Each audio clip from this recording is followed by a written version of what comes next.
Lovely ones, it's Ethany, and welcome to Oracle Wednesday for the 18th of March 2020 through to the 24th of March 2020. And I am here, I'm using two decks today. I am about to show you the three layouts. You are to choose the pile of cards that you feel the most drawn to or that you feel has the message for you this week.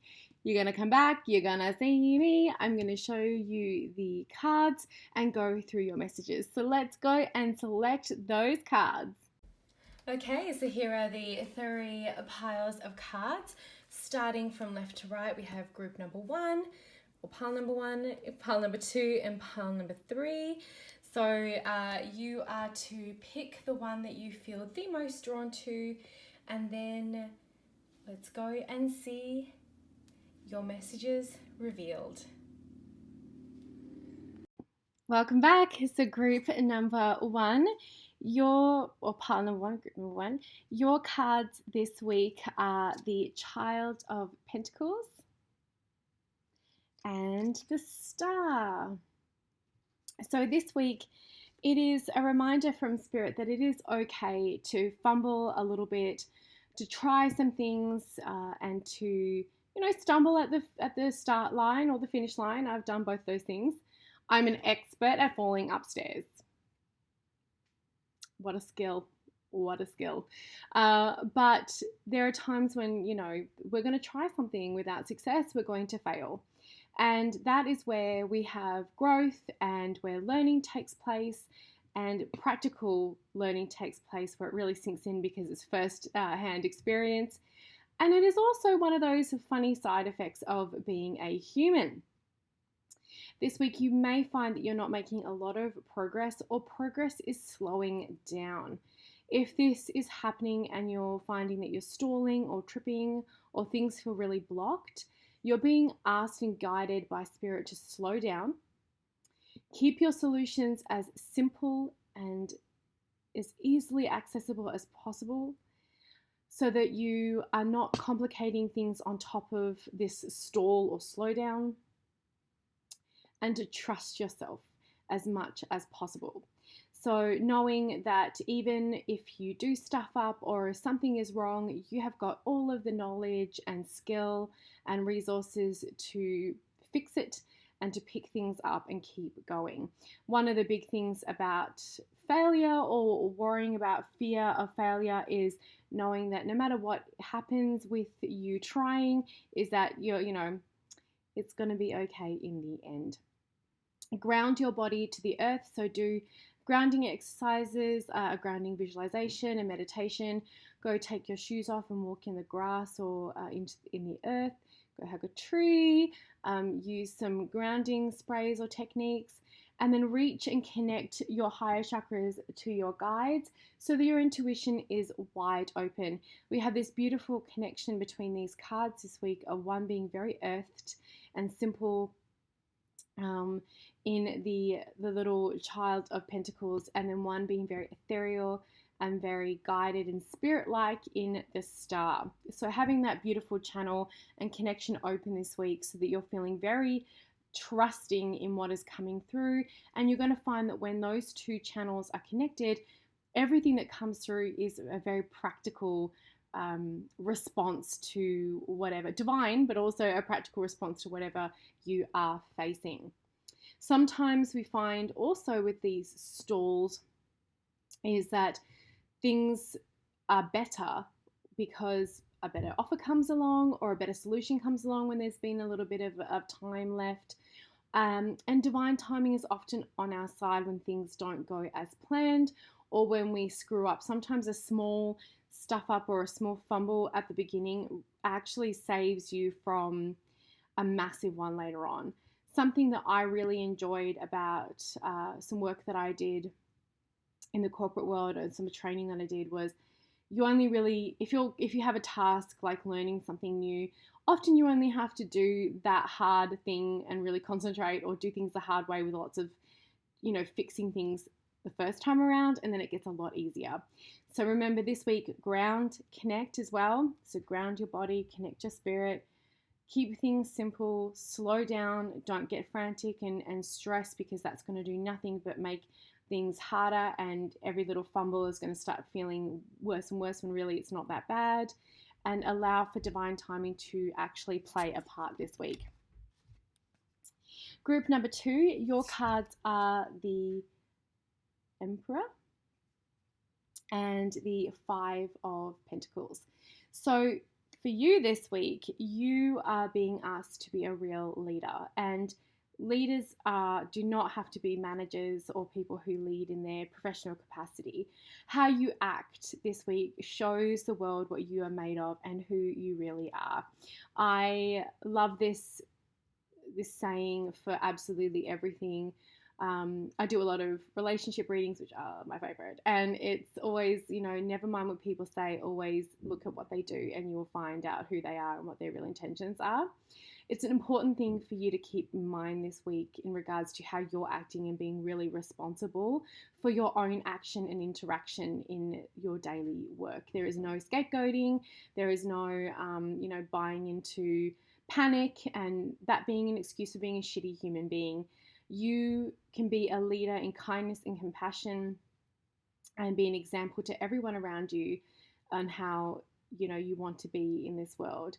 You do not need to stoop low or give into baseless fear. All that does is keep fear spreading to others. If you can this week, bring your rational and reasonable side to your daily routines.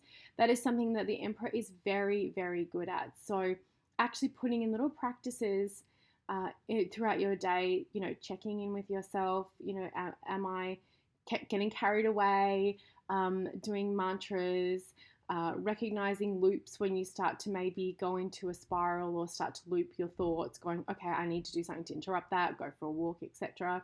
Have really positive routines put in place, especially if your routine has been severely put out this week. Because we have a lot going on globally. So for us here in Canada, it is spring break. So my son is with me and with his father. Everyone's working from home. I'm fortunate to be working from home anyway. But lots of stuff has been happening, and I recognise that there is a lot of far-reaching changes to a lot of people's lives. So do what you can to be a positive influence, and remember that you do have more influence and power than you may realize, and people are going to look at you to set an example, even if it is on a subconscious level.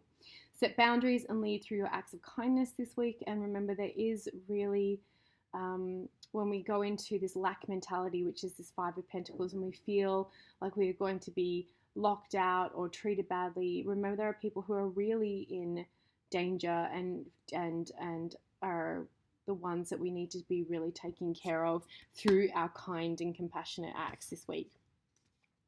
I'm not saying that everyone in group number 2 is an asshole, by the way. I'm just saying that you have people may be looking to you whether you realize it or not. Group number 3, your cards this week are the 7 of Pentacles, that card, and the Magician. So I love that card. Your messages, and it's not surprising when I got these cards this week, it wasn't surprising the actual things that were coming, because it was like, yeah, that makes total sense for this time in the world.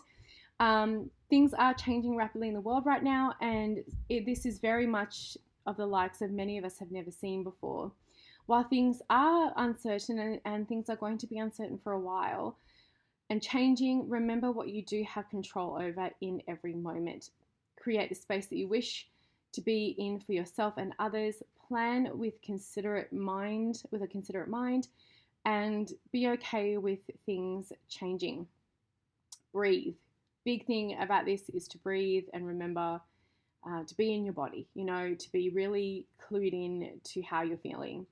Long-term plans are really hazy. So this week, for those of you who picked number 3, no making any long-term plans or plans that are going to see, the next 4 to 5 months. This is not me going like, oh, you're all going to, die or whatever. It's not it at all. It's more that things are rapidly changing. So stuff is going to really come to light in the next few months. What's going to be the global playing field. So you're better off just short-term, mid-term plans, long-term plans, don't even worry about it right now.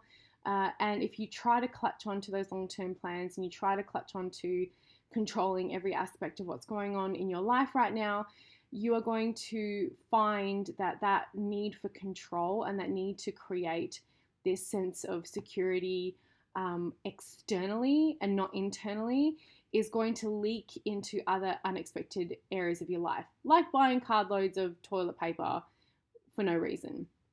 This is a mastery of your environment and a mastery of your output. This is a mastery of your body. So using that magician energy to really know internally that, with that internal magic. So one thing that's really interesting about working the path of witchcraft and the craft is that, as much as I wish that we had all of the sparks and movie magic, all that, the effects, which would be sickening, by the way. A lot of this comes from that know thyself, internal work, really being as emotionally intelligent as possible, and being in control and in a good place for yourself and doing what you need to do. Having that real magician, that is what one of the big secrets of the magician is. It's like you have it all within you. You just need to learn how to harness it and use it for the good of all. So remembering to breathe, everybody, in group number 3, and working on that personal temple so that you're carrying yourself and making good decisions and being a rad person. So the decks that I've used this week, the first one is the Spacious Tarot. This is the first edition. I did unbox this, I believe it went up last week. So I won't do too many, I'll show you a few. Definitely check it out if you feel very drawn to this deck, because the full walkthrough is worth it. I did say, I think, in the unboxing that this is standard tarot size, but if you see it next to the Bad Bitches Tarot, it is smaller. So that was a bit of a correction there. I didn't measure the cards when I did the unboxing, so it is a little bit smaller than a regular tarot deck. It is very beautiful. So that's the Spacious Tarot. And then, of course, my Bad Bitches Tarot. There are plenty of videos on my channel, and I use it quite frequently. So you can see it on my Instagram and everything, so I'm not going to show you too many of these. Still in love with those glittery backs. Yeah, those are the Jacksmore weeks, my loves. I'm going to pull an Ellen and just say be kind to each other and try not to be too preachy. I hope that this resonated with you and gave you something to think about this week. And until next time, I will see you later.